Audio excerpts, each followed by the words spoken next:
Hello and welcome to this session of the course Elements of Mechanical Vibrations.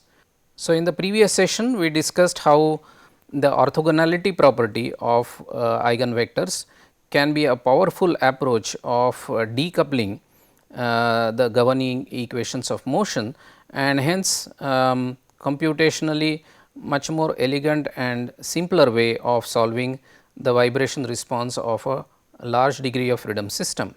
So, in today's session we will take that further and understand how the orthogonality property and decoupling of the governing equations of motion simplifies the solution process for a multi degree of freedom system in the case of undamped vibratory system. We are now going to look at that if our equation of motion for let us say a free undamped system. So, we will bring in the damping little later just to keep things simpler at the moment. So, we are looking at free undamped system. So, our governing equation of motion is mq double dot plus k times q equal to 0, and then I can replace q double dot and pre-multiply the way we have done it in this way. So, now you have eta double dot. Please make a note, this eta double dot is still going to be function of time.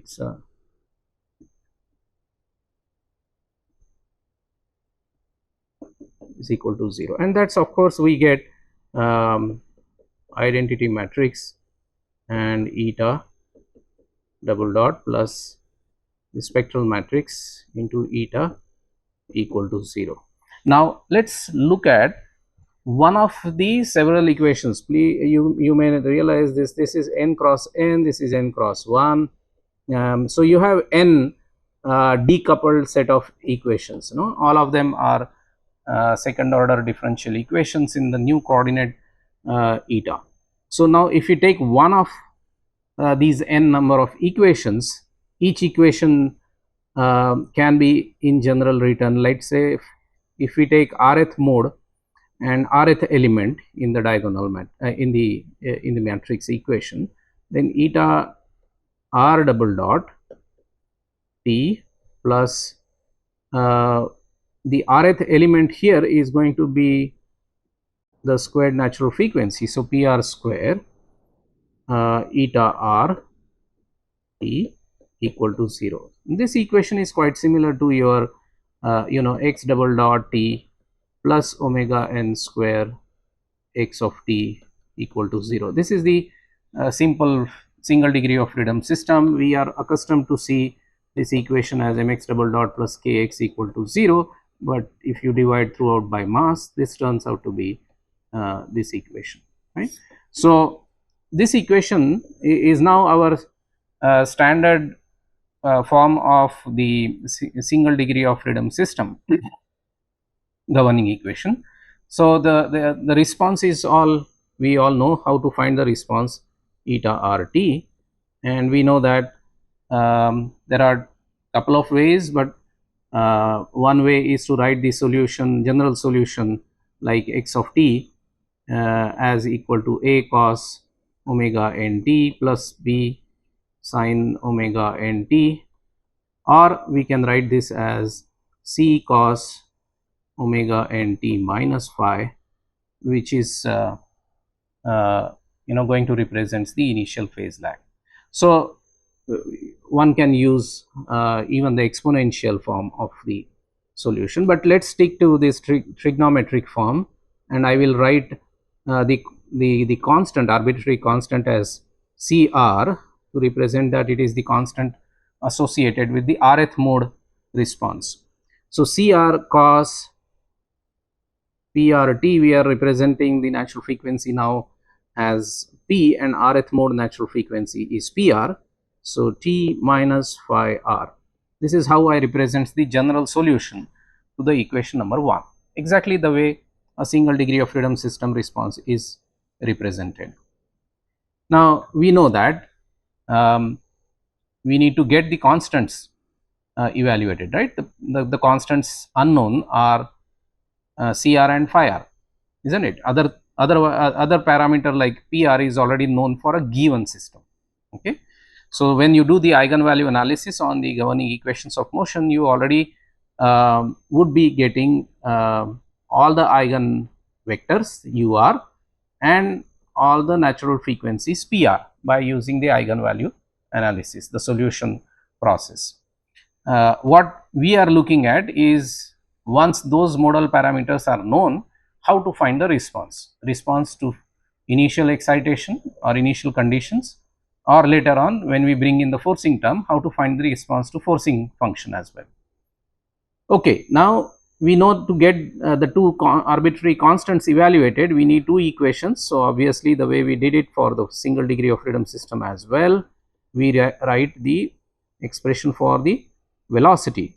So now here you have minus CR sine, so CR and PR sine PRT minus phi r, isn't it? And then if we substitute or write for the initial condition at t is equal to 0, eta r 0 or not is what? CR cos phi r, and eta r dot at t is equal to 0 turns out as CR PR sin phi r, right? Okay, now I would write this equation in a form like this: eta r equal to CR cos phi r cos PRT plus CR sin phi r sin PRT. Okay.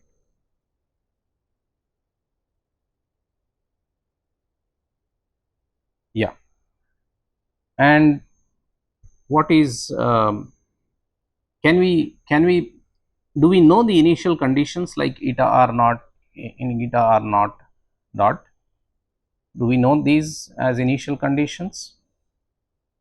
We don't. Why? Because these are principal coordinates. Okay, the initial conditions, like you pull the mass up and then release it, you are actually giving physical displacement to your physical system. So those displacements are like q. Okay, q naught and q naught dot, that is the initial displacement and initial velocities of all the n masses that you can define physically, right? But the motion or the displacements in the principal coordinates is not something which is known. Okay, but that should not bother us. Why? Because I can write now qt. We all know how this is written. Typically we write this qt. We know that this transformation was written as eta t, right? But we also know that this can be written in the summation form when r changes from 1 to the n degrees of freedom, and what we have is each mode or each eigenvector multiplied by the rth harmonic time function. You can show that if for example, if you have the typical eigenvectors for a 2 degree of freedom system as a special case, I am just taking an example to highlight that point, is that suppose this is your first eigenvector and then the second eigenvector is 1 minus 1, okay, and then you have eta 1 t and eta 2 t, and your x1 t, that is the response of the first mass and of the second mass, was written like that, right? Now you can show that this is, when you do that multiplication, you can show that it does really turn out to be r equal to 1 to 2, u1 times eta 1, sorry, yeah, ur times eta rt, right? You can show that. You know, you can do that multiplication and show that this is indeed true. Okay, so instead of this, we will be using this summation series to represent the physical response. Okay, now there is specific advantage in the context of the way we are deriving this. R equal to 1 to n, and as this particular expression says that it is basically a summation, okay, into eta rt. Now we do not I mean, we need to replace this eta rt. Okay, now eta rt will be comprising these unknown constants which we need to find out. We have already got these two equations from the initial conditions, which can tell me that Cr cos phi r, this product itself, is eta r naught, and Cr sin phi r is 1 over Pr times eta r dot, okay, at time t is equal to 0. So this particular expression, I can get this as, you know,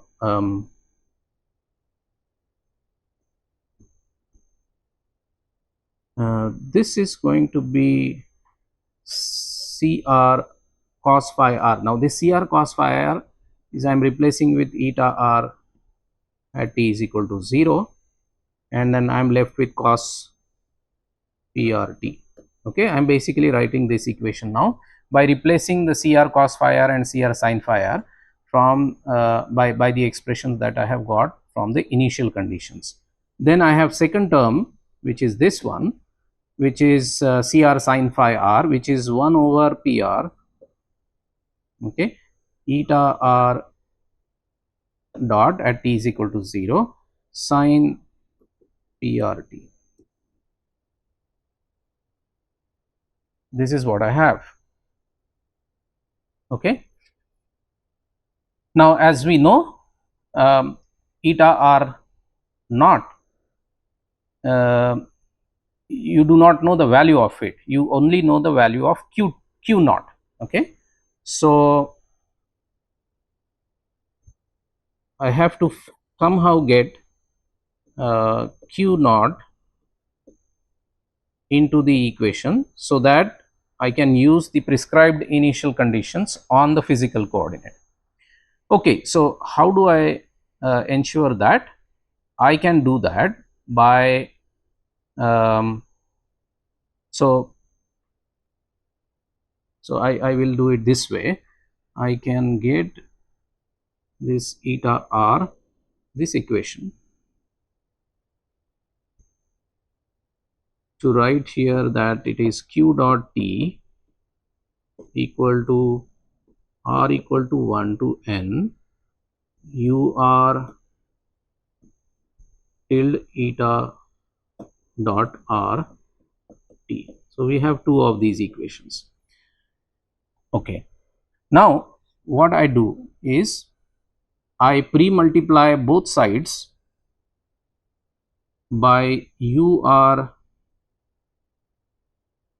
transpose m q dot t.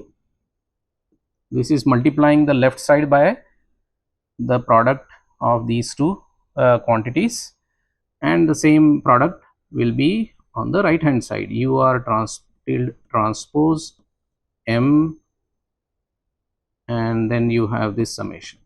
Now you will wonder, why am I doing this? Okay, you will realize the trick. So just think about this, that when I multiply this product to each of the summation series terms, okay, this summation is a series from r equal to 1 to n. Okay, so this will be like u1 tilde eta, sorry, this should have been r, u1 dot t plus u tilde 2 eta 2 dot t and so on, all the terms up to what, un eta n t. You agree with that? Now you are pre-multiplying each of these terms by this ur transpose m, right? Now ur transpose m multiplied by, let's say, first term here, what will be the value of this term? Recall what is your orthogonality conditions. The modal vectors are orthogonal to mass and stiffness matrix, okay, which means that ur transpose m us, okay, is equal to 0 for r not equal to s, and same happens, and same thing is true for the stiffness matrix. That means when two different eigenvectors are considered, they are orthogonal to the mass matrix and stiffness matrix. So which means that every term in this series will turn out to be 0 except when the term that corresponds to r, isn't it? Because ur tilde m ur is equal to 1 for orthonormal modal vectors. So ur tilde transpose m ur is equal to 1. This product is equal to mr when the modal vectors were not mass normalized. Okay, now they are all normalized. So ultimately this entire series on the right hand side and the product pre multiplication by ur tilde transpose m would eventually turn out to be eta r dot t, because only one term will be non-zero and that term will be equal to 1. So what you are left with is only eta r dot t, and it is quite simple to show that this particular expression is true for, sorry,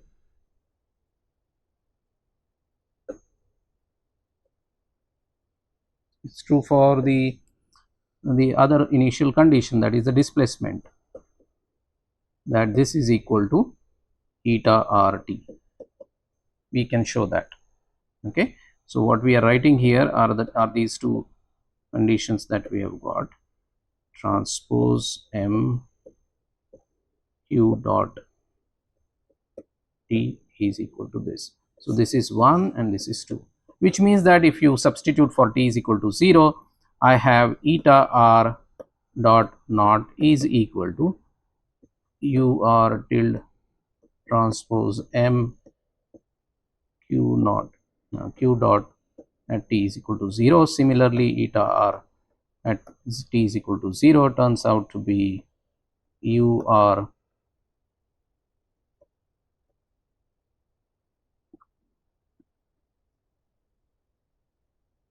now you will soon realize where we are now heading to, having now got these two equations, which are very important from the point of view of application of the initial conditions. You know, the initial conditions are always prescribed on the physical coordinate q and q dot.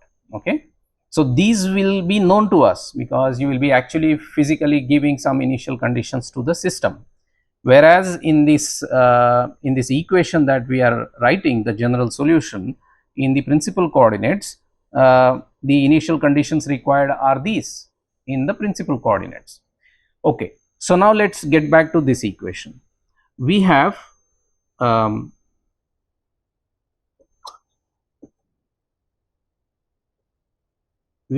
now q of t ready with eta r naught and eta r naught dot getting replaced by the corresponding equations, right. So now just see that this summation series is simply now going to get slightly updated by replacing these quantities which we have got the expressions for. So now what I am going to write here is eta r naught, which is going to be u r tilde transpose m q at t is equal to 0. This expression is now replacing eta r naught, which is here, multiplied by cos p r t plus 1 over p r eta r naught dot, which is u r tilde transpose m q dot at t is equal to 0 sin p r t, and of course we should not forget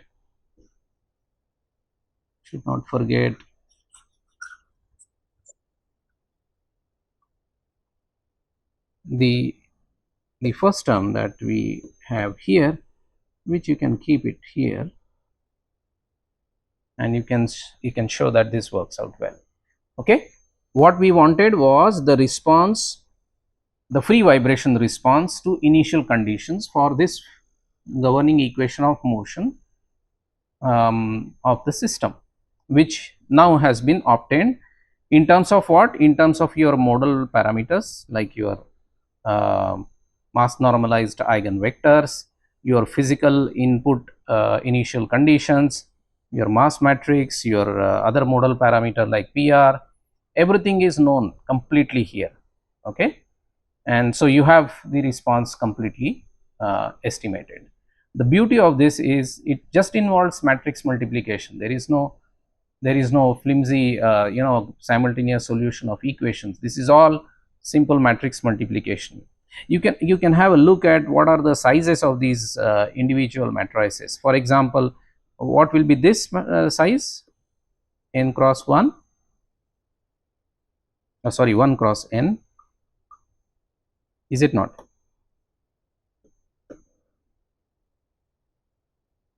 You can show that.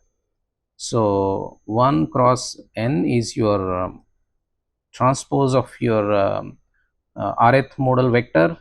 This is n cross n, this is n cross 1, your initial displacement, multiplied by cos prt. It's a harmonic time function, simple number here, and then again here you have the same thing happening here. So if this is the size, this is going to be a single number and added to this single number, and then this is all multiplied by your ur, which is what? N cross 1 vector. Okay, and on the left hand side, what do you have? N cross 1 response vector to be obtained. So everything works out here perfectly fine. Now the nice thing here is that whether you are talking of 2 degree of freedom system or 100 degree of freedom system or 20,000 degrees of freedom, the process is exactly the same. You don't worry about the size of all these matrices, because you can simply write a small code in any platform that you feel like. What all you will need is your eigenvector matrix. Okay, so your U and the spectral matrix, which of course you have to get it from your eigenvalue analysis. Once eigenvalue analysis is done, the free or forced vibration response will follow through this with this route. What and how we have been able to find this out? Because we have a very standard way of finding out the response for a simple single degree of freedom equation of motion, and for using those equations and that process, we could we could do that because we were able to decouple all our coupled governing equations of motion through the modal transformation, right? We got all the physical coordinates transformed to a principal coordinate, which caused all these decoupling, and so things are very simple. Now you can realize once you know and get the hang of the basics of a single degree of freedom system, solving many degrees of freedom is is no big deal as such in terms of I mean, of course it will involve computation time, but still you do not need to learn completely different way of solving the problem. It's all rooted to the solution process of a single degree of freedom system.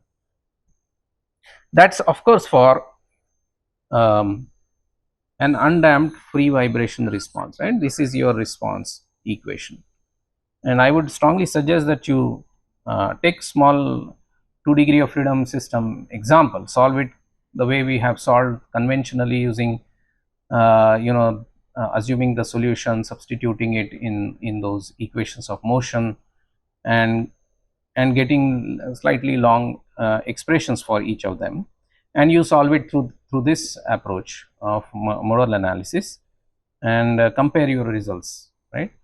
And you can imagine that if that 2 degree of freedom system changes to even 5 or 6 degrees of freedom, it becomes too much of a computation. Okay, so this is computationally very efficient way of solving several coupled simultaneous differential equations in a little more efficient and nice manner. Okay, let us take a recap of what we discussed regarding the orthogonality of mode shapes. So, the governing equation for a free undamped vibration system is given by this equation mq double dot plus kq equal to 0, and then assuming harmonic solution, the rest of the process we discussed clearly as to the fact that k into u equal to p squared mu becomes the modified form of the governing equation by substituting the assumed response, where this physical response qt is represented as an arbitrary constant times the harmonic time function. Now, if you solve this as an eigenvalue problem, the eigenvectors are given by u1, u2, and if it is an n degree of freedom system, you will have n eigenvalues which are the squared natural frequencies, and n eigenvectors which are arranged as column vectors in the overall eigenvector matrix. So, then ui becomes the ith eigenvector, and that corresponds to ith eigenvalue pi. And now, if we pre-multiply this equation, considering that you take only the rth mode eigenvector, that is ur. So, in this particular equation, if you take only the rth modal vector ui, then the equation is given by this equation. Okay.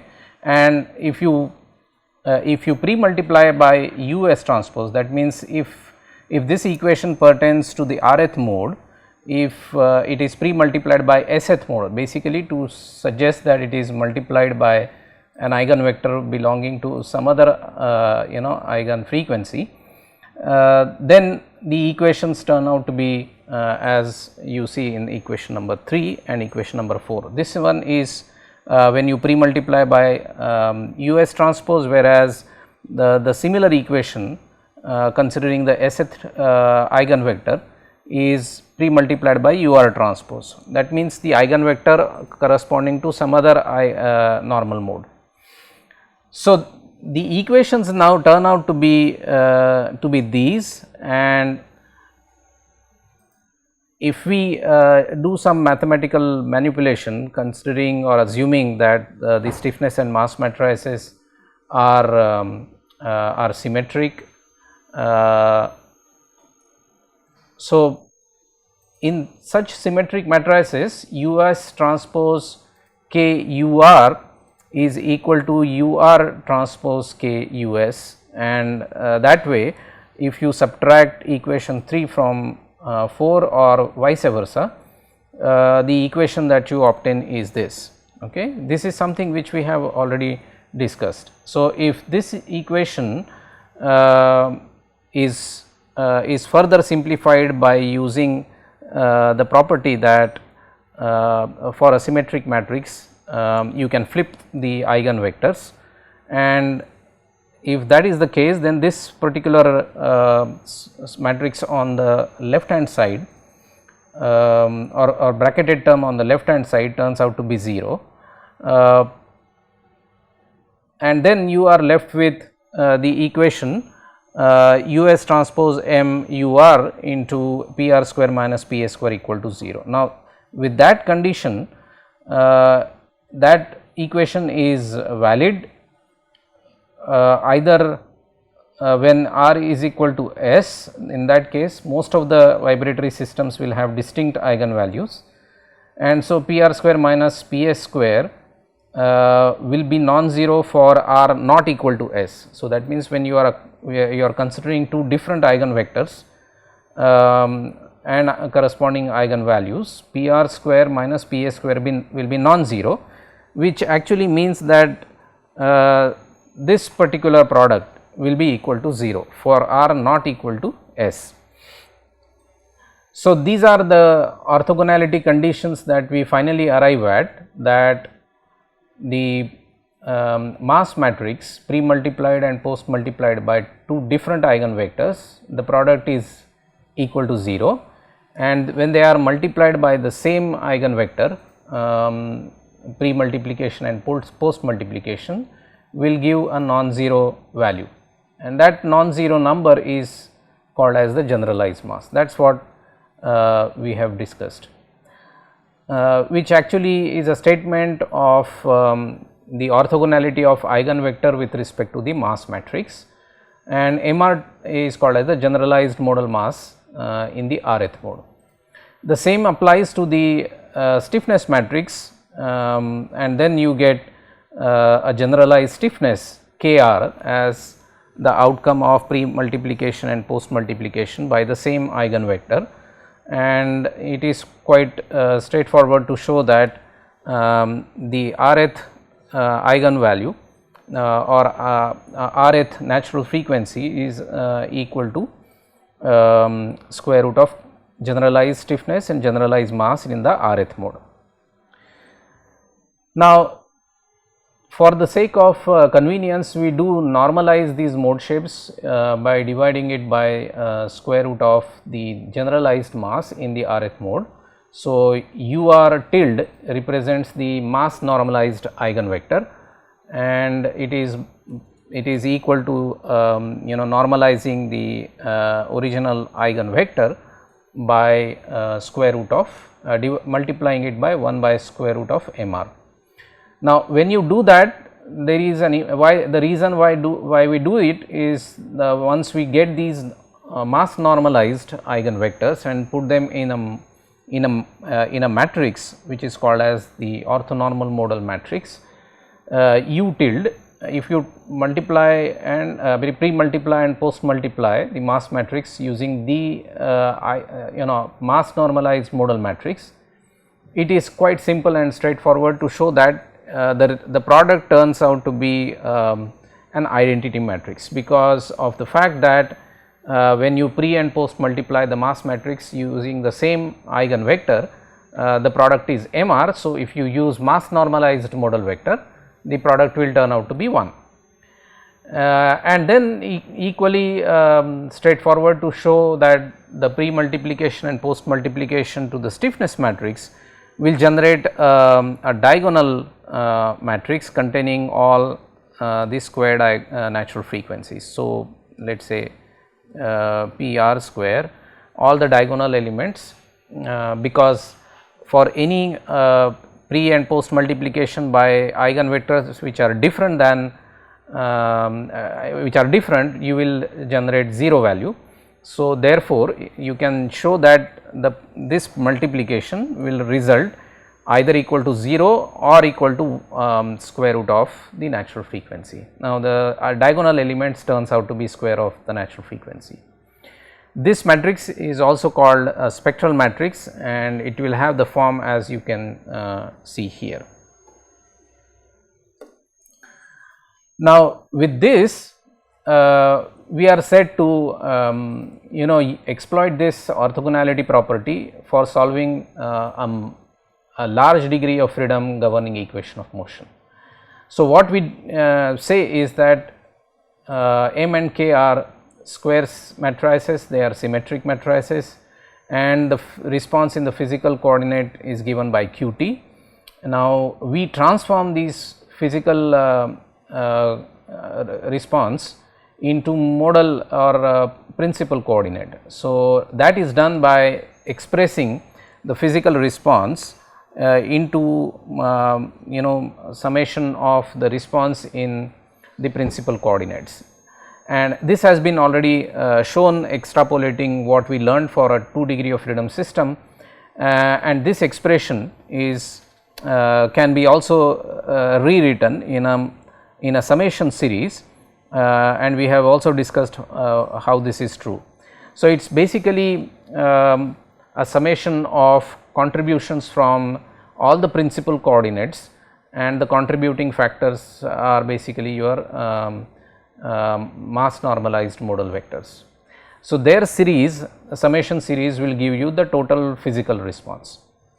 Now, we have shown that by substituting these physical coordinates in its expansion into principal coordinates, the equation of motion, which is given by this equation number 1 in physical coordinates, can be converted into that in the principal coordinates, and pre-multiplying by u tilde transpose will give you this equation, which ultimately turns down into an equation given by 2, which actually shows that because of the fact that the vectors eta double dot and eta are pre-multiplied by diagonal matrices, clearly this entire equation 2 is going to be a decoupled set of equations. So, you have a diagonal matrix multiplied by q1 double dot, q2 double dot, and so on up to qn dot double dot, and spectral matrix again diagonal multiplied by q1, q2 up to qn equal to 0, which actually means that individual equation are only in terms of only one physical coordinate. Sorry, this should be eta 1 double dot, not q. Okay, this is yeah. So, this basically shows that each row of this matrix equation is independent of other principal coordinates. That means, the first row will give you the differential equation in eta 1, the second one will give eta 2 equation in eta 2, and so on. So, all the equations are given like this: p1 square eta 1 equal to 0, eta 2 double dot plus p2 square eta 2 equal to 0, and so on up to nth equation. Now, the advantage that we saw that such equation which is decoupled from other coordinates is quite straightforward to solve, and a standard expression for the solution exists from our single degree of freedom analysis. So, then it becomes very simple and straightforward to simply use our solution of single degree of freedom system to generate the response of a multi degree of freedom system. That is the biggest power of computational evaluation of the physical response of a large degree of freedom system. Solution of coupled differential equation is quite tedious, and when the degrees of freedom goes in thousands and lakhs, it can be almost computationally challenging to do. Now, how do we solve this? We had discussed that as well, that we assume the solution to be in a standard form which we used for a single degree of freedom system, some constant times cos p r t minus phi r, and then for initial conditions for this equation, these are the two initial conditions very well known. So, I will not get into the specifics of it, which we have already discussed. The idea here is to ensure that in the general solution, once you substitute the initial condition, we cannot use eta r naught or eta r naught dot, because the initial conditions are prescribed in the physical coordinates. So, therefore, what we do is although eta r t in terms of initial conditions like eta r naught and eta r dot naught are in place, but we would like to somehow make sure that we represent the solution in terms of the initial conditions prescribed on the physical coordinates, which is q naught and q naught dot, and that process becomes simpler because we already know this expansion of the physical coordinate into the principal coordinates, and then what we simply do is pre-multiply this equation by ur tilde transpose m for getting the initial conditions. Now, when you substitute for t is equal to 0 in this equation, you basically have the left hand side as q naught and the right hand side as eta r naught. Rest of the things are the same, except that now because we are pre-multiplying the left hand side by ur transpose m and similarly on the right hand side, one can show that this product is like this summation is in this type series going up to un tilde multiplied by eta n naught. Now, when you pre-multiply this entire bracket by this pre-multiplied product, only the product with ur tilde in this particular series will give you one value. Otherwise, from the orthogonality of the modal vectors to the mass matrix, we all know that when r is not equal to s, the product is equal to 0, which means that suppose this r is equal to 3, u3 transpose u1 is going to generate 0 value, which means that this term is going to be 0, this term is going to be 0, only one term will be non-zero and that will have a value equal to 1. So, ultimately the right hand side term is only going to give you eta r naught, okay. All other terms are going to be 0. You can check that out, right, which actually means that I have been able to now represent the initial condition eta r at t is equal to 0 in terms of the initial condition in the physical coordinate, okay. So, when you push the mass down as an initial condition, you are giving initial physical displacement to the system, vibratory system. You are not giving eta 1 naught, okay, eta 1 at t is equal to 0. Eta 1 actually physically does not exist in the scheme of things. So, therefore, the whole purpose here is to express the initial condition in the modal or a principal coordinate into the initial conditions in the physical coordinate. So, once we get this, this is the reason why we get that result, that eta r naught is going to be given by this. Okay. Now, on similar lines, if we take the time derivative of qt equal to summation of ur into eta r, you get this equation, and then the initial conditions to the velocity can be expressed now on similar lines using this expression. So, again eta r dot, that is the velocity in the principal coordinate at time t is equal to 0, is now expressed in this fashion in terms of the physical coordinate velocity. And once we use this these two equations which we have found into the equation, which is a general equation for the response, physical response, I can now replace eta r naught and eta r naught dot, taking them from these two equations 5 and 4, I finally get the response which is given by this.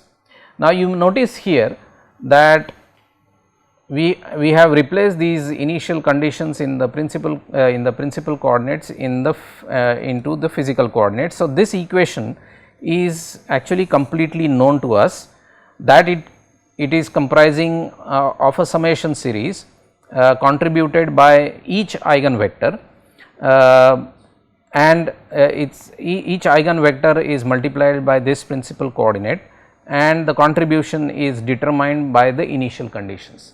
in a 2 degree of freedom system we discussed that depending upon how you excite your system initially, either the first mode will only contribute or only the second mode will contribute, or both of those two will contribute together, right.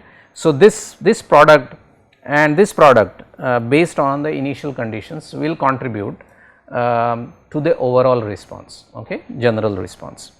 And because it is summation, which actually means that in general all modes will contribute, because this summation goes from r equal to 1 to n, that means P1 will also contribute, P2 will also contribute, P3 up to Pn will contribute, similarly from this particular term, right. So, depending upon what initial conditions you have given, if you have given both the velocity as well as initial displacement, then you will have sine term contributing, the cosine term contributing, the total response will get contributed from both of these two terms. And in addition, because it is a summation series comprising all the modes, so every mode will contribute. Now, the question will be, in some cases you would find that you may not give the initial displacement, only initial velocity, or you will give only initial displacement, not initial velocity. So, in that case either the cosine function or sine function will have its multiplying terms 0 or non-zero depending upon how you excite it initially.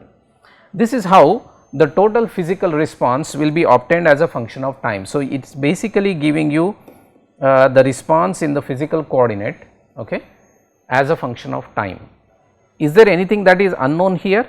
You already will be prescribed how you are initially exciting your system. So, this is completely known, and also you should make a note that this q naught or q naught dot is actually a vector which comprises how your mass 1 gets initially moved, how mass 2 is initially moved, how mass 3 is initially moved, and how the nth mass is initially moved. Suppose there are 3 masses and you push only the first mass or give initial velocity to only first mass, accordingly your q1, q2, q3, q4 will all be decided, okay. So, this is how the initial velocities are actually given, and even q naught will be comprising of the initial displacements at all the degrees of freedom. And then of course, based on that either all the modes will contribute or some specific modes will contribute, okay. Now, just to give you an example, if you take a beam and then say that this is like so many, you discretize it using this kind of multiple masses, and then if you push all of these in specific ratios upward and these downwards and then release it, the likely shape in which this beam is going to vibrate is going to be this, because you constrain the middle mass not to move. So, the most likely case is that is going to be vibrating like that. That is the way initial condition will influence the way the vibratory system responds at any time t.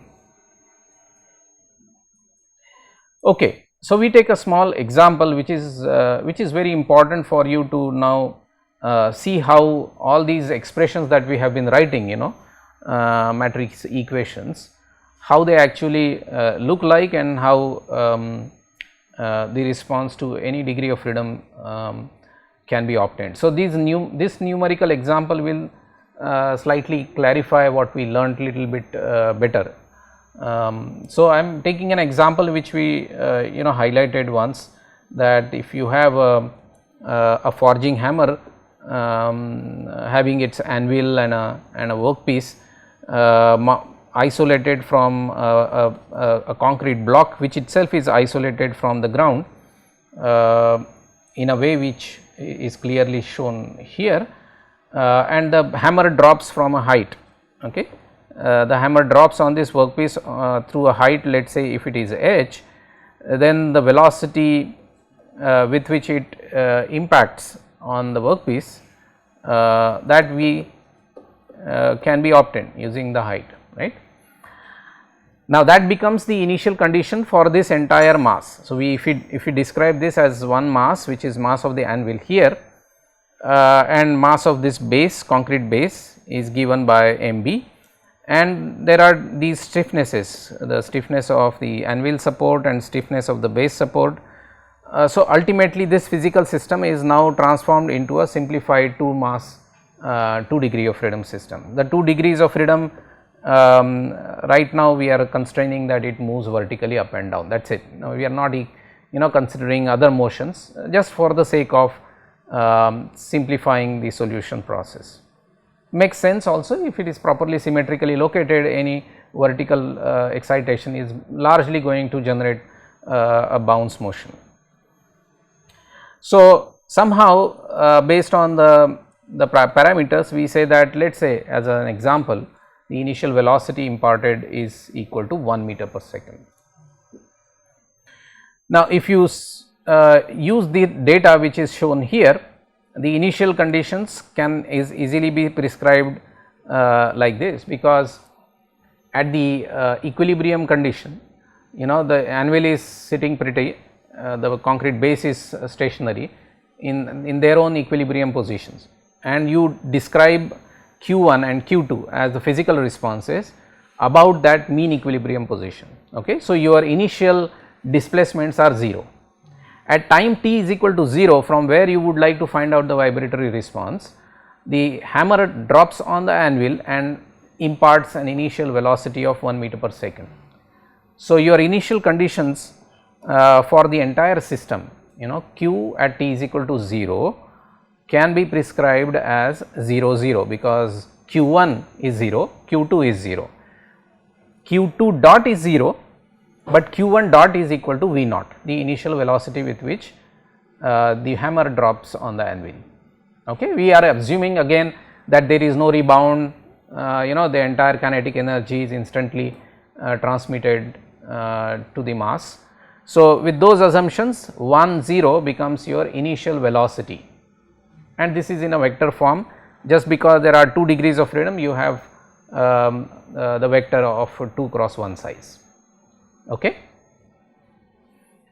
You can, based on our preliminary analysis, how to get the governing equation of motion, and in a matrix form you can formulate the mass and stiffness matrix. I think that is already done by us. So, the equation of motion will look like this, the corresponding mass matrix, the stiffness matrix will look like this. You can try it out yourself, and we have done that earlier. So, I am not going to discuss that again here. The response in the physical coordinate is going to be q1t and q2t, and that is how this qt vector looks like this. Okay. Now, if you substitute the k and m matrices with their parameter values in place, using all the values which are given in the previous slide, the equation of motion will turn out to be this. Okay. Now, you have numbers floating around, so you feel little comfortable in figuring out how the physical these matrix equation with numbers look like. Okay. Now, you may carry out the eigenvalue analysis, and you can use, as I have been saying, that there are many numerical methods and standard library functions available in many of the commercial software. So, either you can write your own numerical code for getting the eigenvalues and eigenvectors from a set of matrices, or if you are using some commercial software, you can actually use that to get the eigenvalues and eigenvectors. You can refer to their help files to get that, and maybe we can show you some scripts how we can get those eigenvectors and eigenvalues. So, you will get an access to this software so that you can try it out yourself, finding out the eigenvalues and eigenvectors. We will make it available to you. The system natural frequencies can then be obtained, and through the analysis it is found that for these numbers or numerical values, the natural frequencies are as shown here. Okay.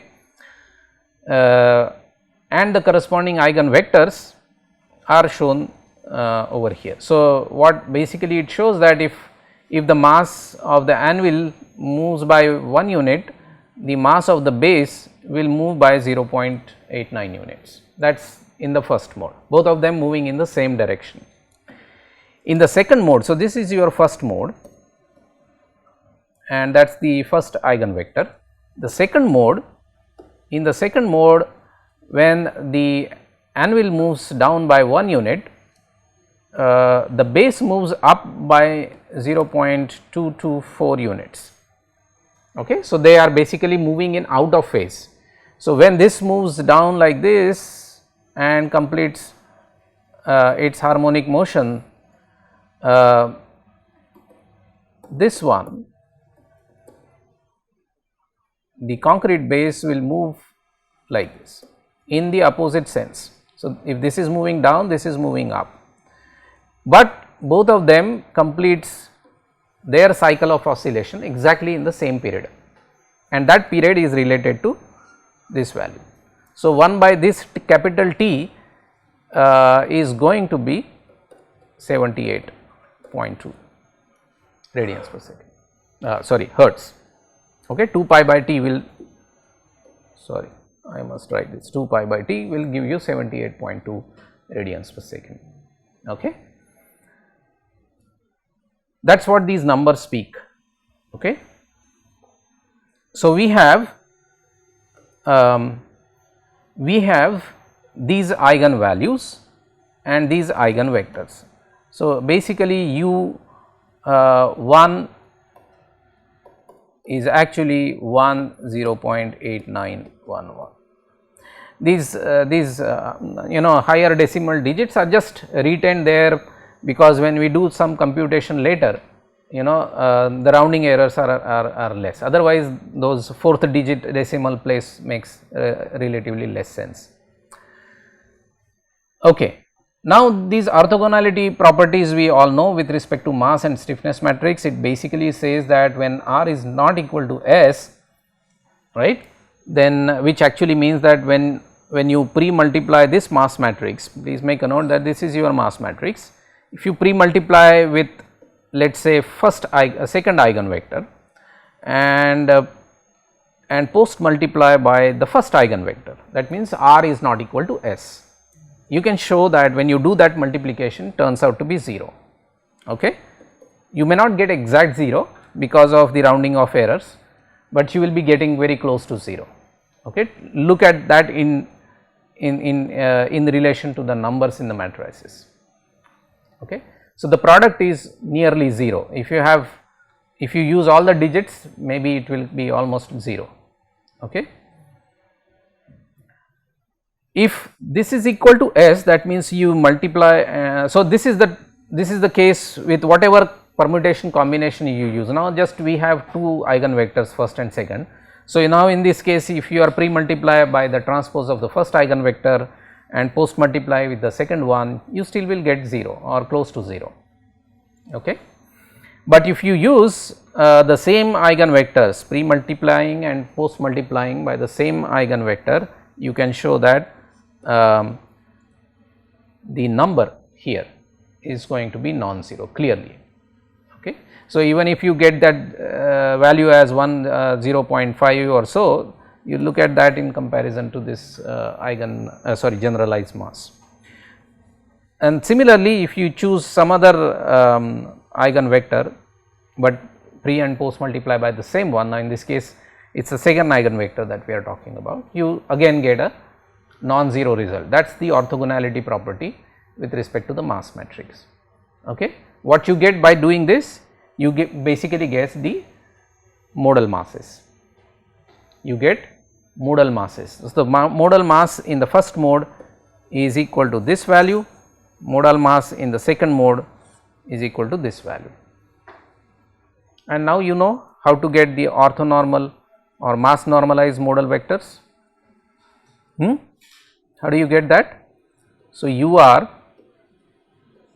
if you want to get mass normalized, you have to divide it by the rth square root of the rth generalized mass, is it not? So, if you if you divide, that means if I want to find out what is the mass normalized first modal vector, I will be dividing it by square root of 1.491 into 10 raised to power 4 and 1 0.8911. That is how I get the mass normalized modal vector, the first mode vector.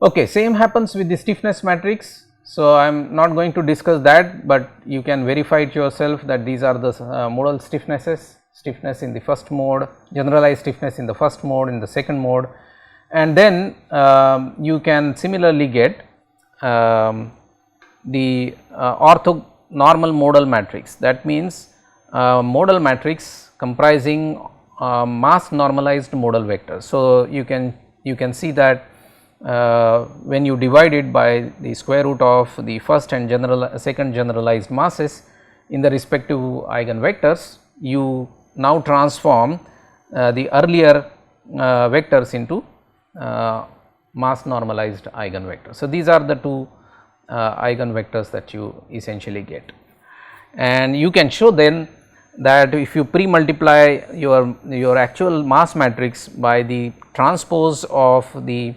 normalized modal matrix and then post multiply by the modal matrix, the product should give you an identity matrix, and that is what you will get, okay, the diagonal terms being equal to 1. That clear?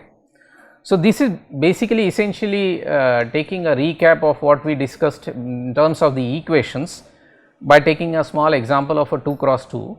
Although, if you write a small script in any language, okay, you can use the same approach to generate these parameters for maybe 100 by 100 matrix, and therefore, for 100 degrees of freedom or 100 masses representing your vibratory system. So, the process, once you understand for a smaller degree of freedom, you can simply extrapolate it for any number of degrees of freedom. And similarly, you will get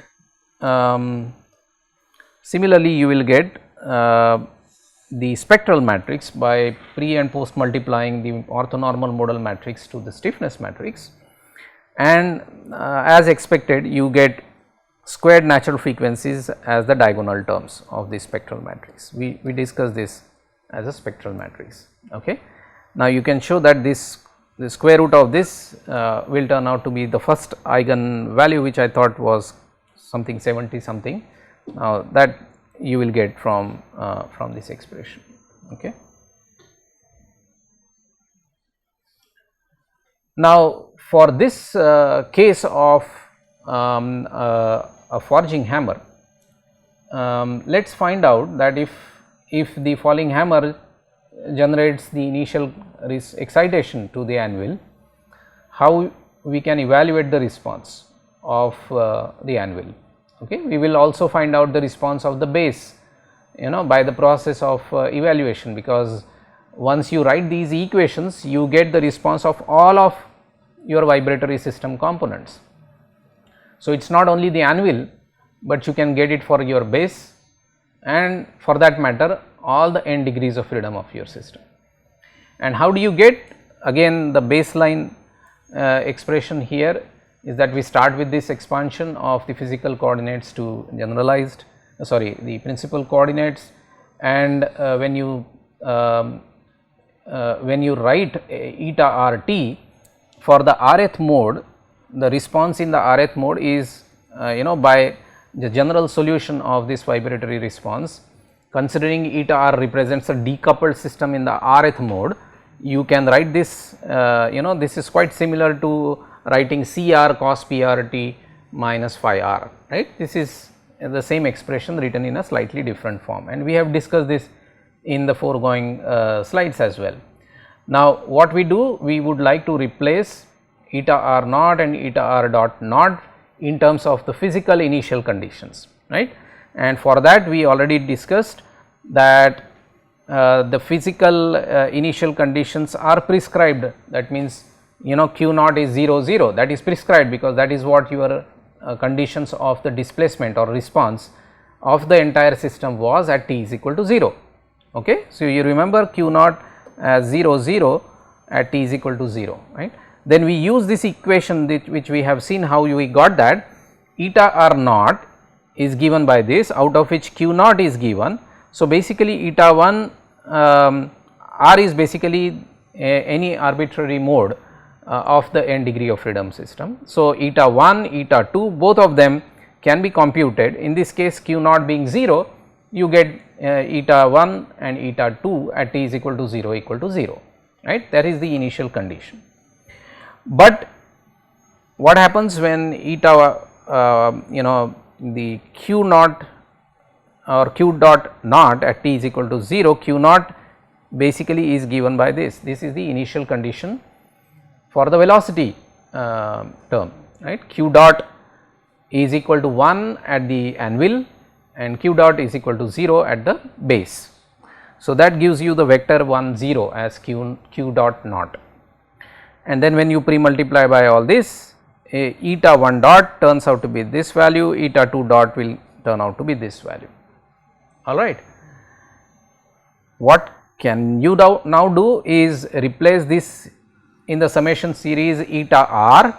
So, eta 1 and eta 2 can be replaced because this is summation series, we will see how it expands, and eta 1 dot and eta 2 dot can be replaced by these numbers.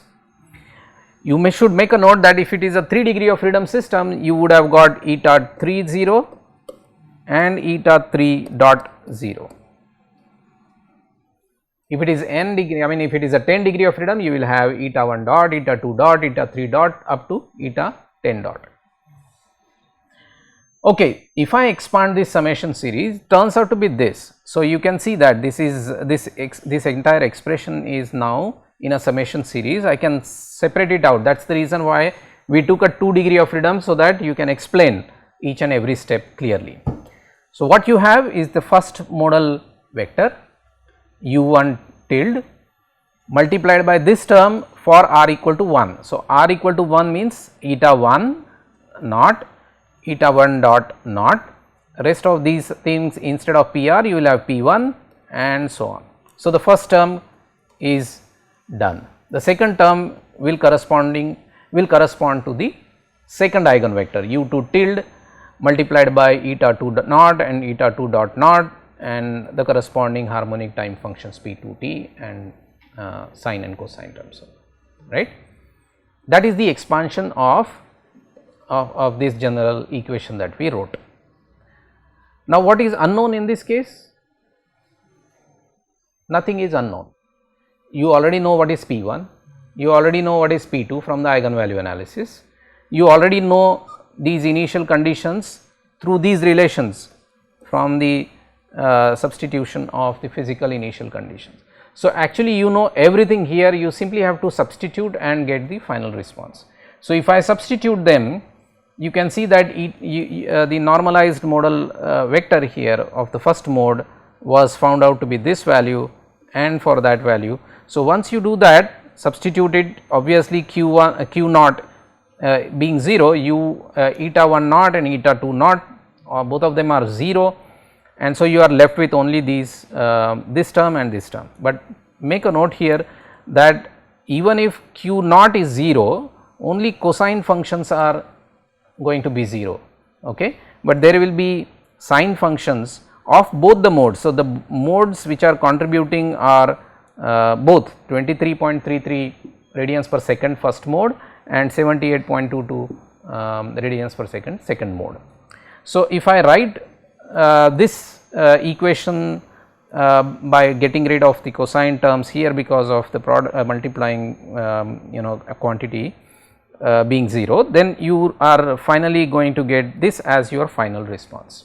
Okay. It would be interesting to look at this expression from the perspective of realizing that how did you excite the system. That was a general excitation, no? It was not exciting it in a way that at t is equal to 0 a specific modal specific displacement ratios of the two masses were not maintained corresponding to any of the eigenvector. What I mean basically, that had you pressed the first mass and second mass in the ratio of the first eigenvector, you would find that this term will be equal to 0 and the response will only comprise of this particular part. Had you given one unit displacement of to the anvil and the base was moved by minus 0.28 or whatever that value was, then it was corresponding to the second mode shape. When you give that as an initial condition and then release, that means you are initially initially you are maintaining the displacement ratios of both the masses corresponding to the second mode and then releasing it, that will be maintained throughout and the first mode will not contribute. So, then you will get this term becoming 0 and this will be non-zero. And when both of them are not and you are giving arbitrary excitation, it is going to be this and this, that is going to decide how much of first mode and how much of the second mode will contribute, and that will be governed by how much is your Q naught and how much is your Q naught dot. Okay. So, this is how the response can be evaluated, and what is the only unknown in this equation on the right hand side? See, Q1 and Q2 are basically the physical responses that you wanted to find anyways, right. So, Q1t, if you if you take out the first term, that is the first row of this equation, you basically have on the right hand side of the equation a number, a function of time. Okay. So, the response of the first mass, that is your anvil, and the second row is going to give you the response of the base. Okay. The only unknown on the right hand side is time. So, if I want to plot, if I take different values of t, basically I am going to get the response of any one of the physical masses. So, Q1t can be plotted as a function of time, and on similar lines I can plot Q2t as a function of time. Okay. Now, from the design point of view, how do you make use of these responses? It is not only getting the response in one place, right. So, I have Q2t now being plotted as time, whatever I do not know in which way it will be. So, this will also be of course periodic, comprising two frequencies. What do you make out of it? How I can use these responses finally in the design? Particularly many times we are concerned about the isolators, whether these isolators are going to be proper, because your machine is already designed, you may not be able to make any changes to the machine. It is only the supports that you have a choice of choosing appropriate springs or isolators. So, I can find out how much is Q1 minus Q2 as a function of time. What do you get by Q1 minus Q2? So, this is your Q1, this is your Q2, that is going to give you the dynamic stretch in the spring, how much is that spring is getting stretched and compressed, right. That also gives you the maximum force that is going to get into the bed, and if you know how much is maximum Q2, that also will tell you how much is the force that is going in the ground. Okay. So, all these parameters you can use for ensuring that your mounts selected are going to behave properly, right. If these are helical coil springs, whether they will become solid, given the value of Q1 minus Q2 at any instant of time, given this kind of an excitation, okay, all of that basically then your input for iteration in the design process. Okay. So, these dynamic responses are never meant to be only calculated and then you start patting your back, right. So, it's meant to be ensuring that your design is sound and robust, right. So, this is how we have got. Now, as I said, if you had discretized any system into 10 masses, 10 degrees of freedom. The whole process remains the same. So, it irrespective of the size of your matrix, the process is so straightforward, and look at what you are going to do. You are basically going to simply keep multiplying these parameters, these values. Okay. Once you get an eigenvalue matrix and eigenvector matrix, rest of the things are pretty much straightforward. There is no complex calculation involved, except the initial eigenvalue analysis that will be required to get the modal parameters. So, this is the summary of this lecture. In essence, we understood the entire process of modal analysis for a undamped multi-degree of freedom system, and in the process we also understood how the approach of finding out the response, free vibration response of typical multi-degree of freedom system is in essence quite similar to that of a single degree of freedom system.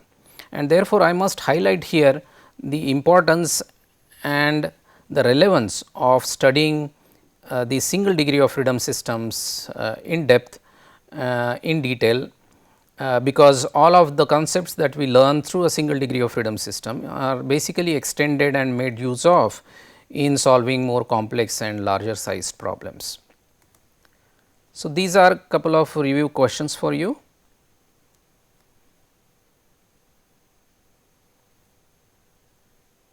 And these are the answers.